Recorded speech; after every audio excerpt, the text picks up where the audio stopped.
মুখ্যমন্ত্রী শুভেন্দু অধিকারীর বার্তা আর ঠিক 24 ঘন্টার মধ্যেই তার অ্যাকশন। কেন বলছে এই কথা? কারণ তামান্না খুনে দুজনকে গ্রেফতার করা হয়েছে। গতকালই আমরা দেখেছি মুখ্যমন্ত্রীর সঙ্গে সাক্ষাৎ করেন তামান্নার মা, আর ঠিক 24 ঘন্টা পেরোতে না পেরোতে তার মধ্যেই অ্যাকশন। রাতভর তল্লাশি চলে, আর সেই তল্লাশি অভিযানে দুজনকে গ্রেফতার করেছে পুলিশ।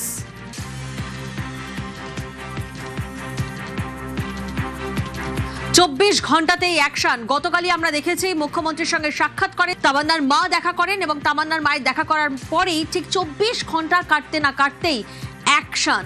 তামান্না খুনে গ্রেফতার করা হয়েছে দুজনকে। 2025 সালে 23শে জুন কালীগঞ্জ উপনির্বাচনের ফল প্রকাশের দিন দুপুরে ব্যাপক বোমাবাজি হয়। সেই ঘটনায় মৃত্যু হয় ছোট্ট তামান্না খাতুনের। স্বাভাবিকভাবেই এই ঘটনায় তোলপাড় পড়ে যায়। 24 ঘন্টার মধ্যেই বোমাবাজির অভিযুক্তদের গ্রেফতার করা হলেও কিন্তু অনেকেই ছিল অধরা। এফআইআরে যাদের যাদের নাম ছিল তাদের মধ্যে অনেককেই গ্রেফতার করা হয়নি। তবে মুখ্যমন্ত্রীর বার্তার পর 24 ঘন্টার মধ্যেই অ্যাকশন। সমীর প্রতিনিধি আমাদের সঙ্গে রয়েছেন সরাসরি। সমীরের থেকে একবার জানবো, সমীর, মুখ্যমন্ত্রীর সঙ্গে দেখা করলেন গতকালই তামান্নার মা, আর ঠিক 24 ঘন্টার মধ্যেই আমরা দেখছি অ্যাকশন, দুজনকে গ্রেফতার করা হয়েছে। কোথা থেকে কিভাবে এই গ্রেফতারি? দেখো প্রিয়াঙ্কা, গত বছর 2025 সালের 23শে জুন কালীগঞ্জ বিধানসভা উপনির্বাচনের ফল ঘোষণার দিন তৃণমূল আশ্রিত দুষ্কৃতীদের বোমা আঘাতে মৃত্যু হয়েছিল 9 বছরের তামান্না খাতুনের। গতকাল ছিল বর্ষপূর্তি, এবং গতকালই মুখ্যমন্ত্রীর সঙ্গে দেখা করেন তামান্নার মা সাবিনা ইয়াসমিন, এবং মুখ্যমন্ত্রী আশ্বাস দেন যারা বাকি অধরা রয়েছেন তাদেরকেও গ্রেপ্তার করা হবে। এবং এই ঘটনার 24 ঘন্টার মধ্যেই কিন্তু বাকি দুজন গ্রেপ্তার করলো পুলিশ কালীগঞ্জ থানা। তারা হলো জিয়ারুল শেখ এবং এই সাবির শেখ। এবং এই জিয়ারুল শেখ তার বাড়ি মোলান্দি এলাকাতে হলেও এই ঘটনার পর থেকে কিন্তু সে পুলিশের খাতায় পলাতক ছিল। এবং যদিও তামান্নার মায়ের দাবি ছিল তারা বুক ফুলিয়ে ঘুরে বেড়াচ্ছে, পুলিশ তাদের গ্রেপ্তার করছে না, কিন্তু বিজেপি সরকার ক্ষমতায় আসার পর থেকে তারা পুনরায় আত্মগোপন করে। এবং গতকাল রাতে মুর্শিদাবাদ রেজিনগর থানা এলাকার তার শ্বশুরবাড়ি থেকে পুলিশ তাকে গ্রেপ্তার করে। এর পাশাপাশি সাবির শেখ সে পলাশিপাড়া থানা এলাকায় শ্বশুরবাড়িতে লুকিয়েছিল, গতকাল রাতে পুলিশ তাকেও গ্রেপ্তার করে। এই নিয়ে এই ঘটনায় মোট এখনো পর্যন্ত 13 জনকে গ্রেপ্তার করা হলো। আগেই 11 জনকে গ্রেপ্তার করা হয়েছিল, এদিন 2 জনকে গ্রেপ্তার করা হলো, এবং মোট 24 জনের বিরুদ্ধে লিখিত অভিযোগ দায়ের করা হয়েছিল। এই ঘটনায় মোট এখনো পর্যন্ত 13 জন গ্রেপ্তার হলে এখনো 11 জন বাকি থাকলো কিন্তু। এবং পুলিশ কিন্তু জানিয়েছে যে বাকিদেরও গ্রেপ্তার করা হবে। এবং তামান্নার মা কিন্তু ইতিমধ্যে মুখ্যমন্ত্রীর কাছ থেকে সেই আশ্বাস পেয়েছেন, এবং মুখ্যমন্ত্রী তামান্নার মাকে আশ্বাস দেওয়ার পরে পুলিশকে যেমন নির্দেশ দিয়েছেন এবং সেই নির্দেশে পুলিশ তৎপর হয়েছে, এবং এতদিন পর্যন্ত যাদেরকে পুলিশ গ্রেপ্তার করেনি তাদেরকে কিন্তু গ্রেপ্তার করা শুরু করেছে। প্রিয়াঙ্কা, সেই অ্যাকশনের ছবিটাই সামনে আসছে। সঙ্গে থাকো সমীর। গত বছর 23শে জুন বোমাবাজিতে নিহত তামান্না। উপনির্বাচনে বিজয় মিছিল থেকে বোমাবাজি হয়। 24 জনের বিরুদ্ধে থানায় অভিযোগ দায়ের করা হয়। তামান্না খুনে গ্রেফতার বেড়ে 13 জন, বাকি 11 জনের খোঁজে পুলিশের তল্লাশি। গতকালই আমরা দেখেছি বিধানসভায় তামান্নার বিচারের বার্তা দিয়েছিলেন মুখ্যমন্ত্রী, আর 24 ঘন্টার মধ্যেই অ্যাকশন। দুটো কমিশন তৈরি হয়েছে, ক্যাবিনেট অনুমোদন দিয়েছে। একটা হলো যত মহিলাদের উপরে, বোনেদের উপরে, কন্যাদের উপর অত্যাচার হয়েছে, রিটায়ার্ড জাস্টিস সমাপ্তি চ্যাটার্জি আর member secretary IPS Damayanti Sen, খুঁজে খুঁজে বার করব। আরজি করের বিচার হবে। গোটা বাংলায় আমাদেরকে জিতিয়ে এনেছে অভয়ের বিচার দিতে। 3টে আইপিএস কে সাসপেন্ড করেছি, সন্দীপ ঘোষাদের তাড়িয়েছি, বাকি যা আছে পরিষ্কার করব। তামান্নার মা বিচার পাবে। রামপুর হাটে ওই 6 বছরের আদিবাসী কন্যা, তার পরিবার বিচার পাবে। ময়নাগুড়ির ওই রাজবংশী ফ্যামিলি, রাজগঞ্জের ওই রাজবংশী ফ্যামিলি, কালিয়াগঞ্জের মৃত্যুঞ্জয় বর্মন সহ আমাদের যে ছাত্রীকে ধর্ষণ খুন হয়েছে, বিচার আমরা দেব। হাঁসখালির নমসূত্র পরিবার, কামদুনি থেকে Kasba law college, zero tolerance. 2025 সালে 23শে জুন কালীগঞ্জ উপনির্বাচনের ফল প্রকাশের দিন দুপুরে ব্যাপক বোমাবাজি হয়। সেই ঘটনায় মৃত্যু হয় 9 বছরের নাবালিকা তামান্না খাতুনের, আর সেই ঘটনায় দুজনকে গ্রেফতার করেছে পুলিশ। গতকালই মুখ্যমন্ত্রীর সঙ্গে সাক্ষাৎ তামান্নার মায়ের, আর 24 ঘন্টার মধ্যেই অ্যাকশন পুলিশের। রাতভর তল্লাশি অভিযান চলে সেই ঘটনায়, এবং দুজনকে গ্রেফতার করা হয়েছে। যাদের গ্রেফতার করা হয়েছে তাদের নাম সাবির শেখ, জিয়ারুল শেখ। গত বছরের ঘটনা। এখনো পর্যন্ত তামান্না খুনে গ্রেফতারি বেড়ে 13, তবে বাকি 11 জনের খোঁজে পুলিশের তল্লাশি চলছে। সমীর প্রতিনিধি আমাদের সঙ্গে রয়েছেন সরাসরি। সমীরের থেকে একবার জানবো, সমীর, মোট 24 জনের বিরুদ্ধে এফআইআর করা হয়েছে। যে দুজনকে গ্রেফতার করা হয়েছে তাদের নাম স্বাভাবিকভাবে এফআইআর ছিল, কিন্তু বাকি যে 11 জন তাদের কি খোঁজ এখনো পর্যন্ত চলছে বা সেই সম্পর্কে কি জানা যাচ্ছে এবং এই দুজনেরই বা ভূমিকা কি ছিল এই ঘটনায়?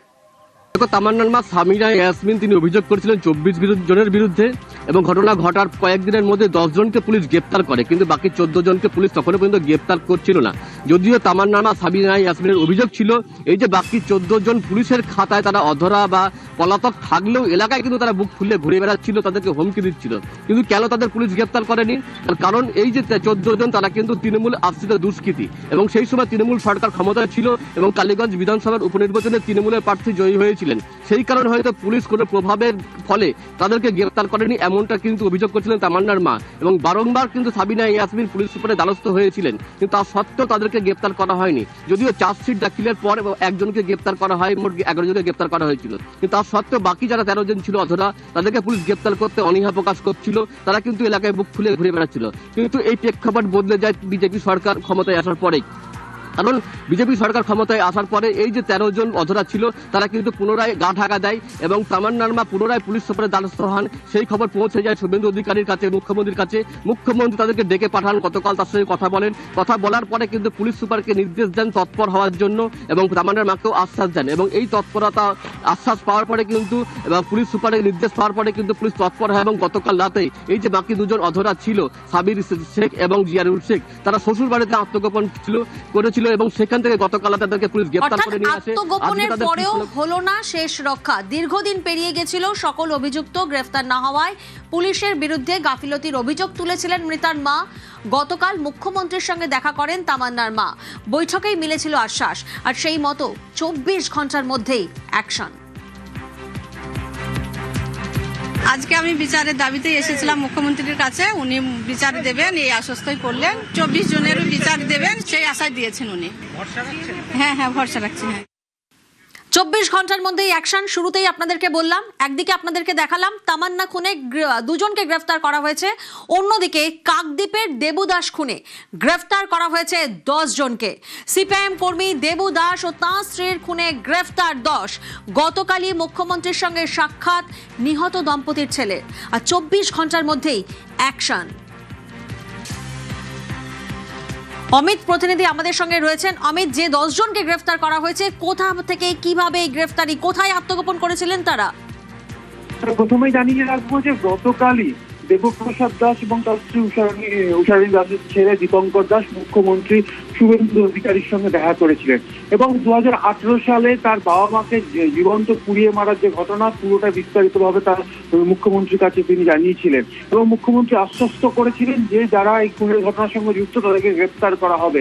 এবং এই সাক্ষাতে প্রায় বলা যেতে পারে যে গতকাল বিকেলবেলা তারা সাক্ষাৎ করেন এবং কালকে রাতভর অভিযান চালিয়ে পুলিশের তরফে 10 জনকে গ্রেফতার করা হয়েছে এবং কাকদ্বীপ এলাকার বিভিন্ন জায়গা থেকে তাদেরকে গ্রেফতার করা হয়েছে, এমনটাই কিন্তু পুলিশ সূত্রে খবর। তোমায় জানিয়ে রাখবো যে 2018 সালের এই খুনের ঘটনা, যে ঘটনায় প্রায় 2026 মাঝে প্রায় 8 বছর হয়ে গেল, কিন্তু কাউকে গ্রেফতার করা হয়েছিল না।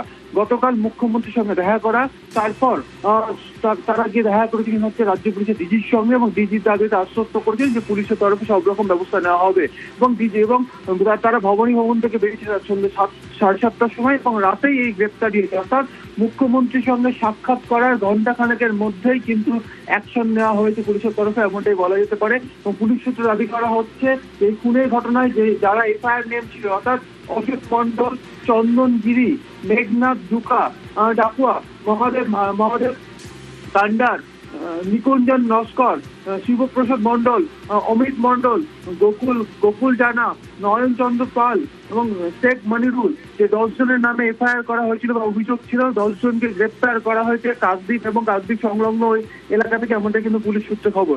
স্বাভাবিকভাবেই গতকালই নিহত সিপিএম কর্মীর ছেলে দীপঙ্কর দাস তিনি দেখা করেছিলেন মুখ্যমন্ত্রীর সঙ্গে দেখা করার পর তাদেরকে আশ্বস্ত করা হয়েছিল যে তারা সুবিচার পাবে, তারা বিচারের আশাতেই তারা মুখ্যমন্ত্রীর সঙ্গে দেখা করতে গিয়েছিলেন। এমনকি বিগত সরকারের সময় বারবার তারা পুলিশের দ্বারস্থ হলেও কোনো রকম অ্যাকশন নেওয়া হয়েছিল না, বা এই অভিযুক্ত গ্রেপ্তার হয়নি বলেও তারা অভিযোগ করেছিলেন, বা তারা মুখ্যমন্ত্রী শুভেন্দু অধিকারীকে বিষয়টি জানান।